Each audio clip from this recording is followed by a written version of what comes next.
masuk ke dalam tubuh karena mandi yang tanpa sengaja ya kita mandi dan kemasukan air. Bagaimana hukumnya?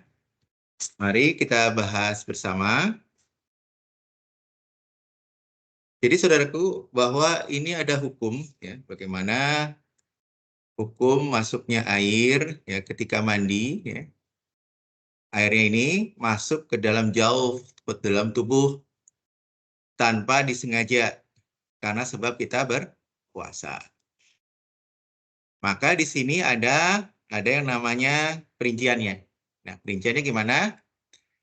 Nah, perincian pertama adalah apabila ya mandinya kita ini makmuran ya atau masru'an, ini memang disyariatkan ya.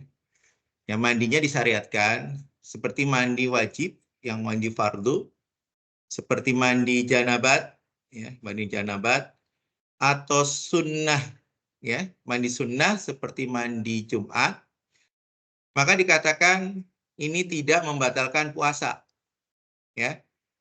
Apabila kita kemasukan air dan kita mandinya dengan cara mengguyur ya. Mengguyur badan kemudian masuk ke dalam jauf itu adalah bagian-bagian tubuh yang memang tidak boleh kemasukan air ketika puasa seperti mulut ya, hidung, kemudian telinga serta kemaluan.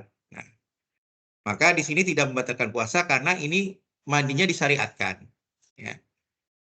Nah, batal apabila caranya adalah mandinya dengan cara merendam atau berenang ya.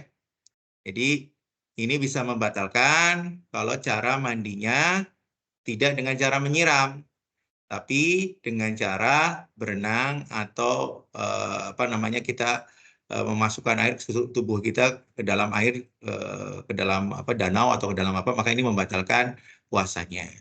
Jadi yang pertama seperti itu. Ya. Kemudian yang kedua, kalau mandinya itu bukan kaitannya dengan yang disyariatkan. Seperti mandi karena kita dingin. Kemudian kita memanaskan misalnya menggunakan dengan air hangat. Atau tujuannya adalah membersihkan. Atau misalnya pada tengah hari kita emang pengen mandi. Nah, mandi-mandi ini tidak disyariatkan, teman-teman, ya, saudaraku.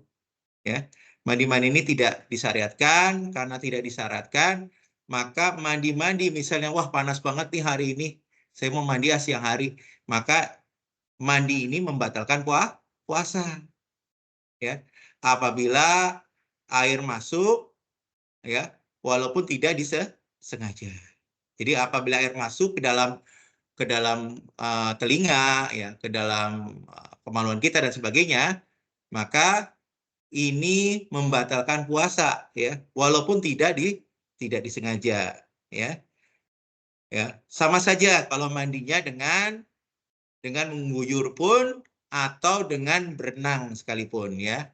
Nah, ini jadi sekali lagi mandi yang disyariatkan, ya, misalnya mandi janabat, misalnya siang-siang tiba-tiba kita keluar mani, nah kemudian kita diwajibkan mandi, apabila ada air yang masuk ya ke dalam lubang-lubang yang memang tadinya tidak boleh dimasukkan, itu tidak ada masalah, ya, tidak ada masalah, tidak membatalkan puasa, ya, tidak membatalkan puasa karena mandi ini disyariatkan. Begitu juga mandi sunnah atau mandi-mandi kita memang mau berangkat kerja atau pulang kerja. Nah, tetapi kalau mandi yang dengan tujuan kita supaya adem kepala kita atau kita supaya segar badan kita, menyegarkan badan, maka itu membatalkan puasa, ya, membatalkan puasa apabila kemasukan air walaupun tidak disengaja.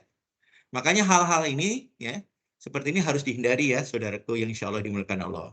Oleh sebab itu, kalau bisa hindari mandi-mandi yang tujuannya untuk menyegarkan badan. Tapi kalau mandi-mandi wajib atau mandi-mandi sunnah seperti sunnah Jumat atau mandi-mandi kita untuk bawa berangkat kerja atau pulang berangkat kerja, itu tidak dimasalahkan, tidak permasalahkan. Walaupun kemasukan air, kemasukan air, ya, kalau masukkan air ke dalam jauf, ya, ke dalam badan itu tidak dipermasalahkan. Demikian saudaraku tentang bagaimana mandi ketika saat puasa, ya. Insya Allah ini sudah disampaikan juga dalam kajian tiap hari Rabu dan Ahad di Masjid Nurul Iman setiap ba'da sholat subuh berjamaah. Monggo ikuti kajian bekal bulan puasa ini setiap Rabu dan Ahad pagi di Masjid Nurul Iman. Terima kasih. Assalamualaikum warahmatullahi wabarakatuh.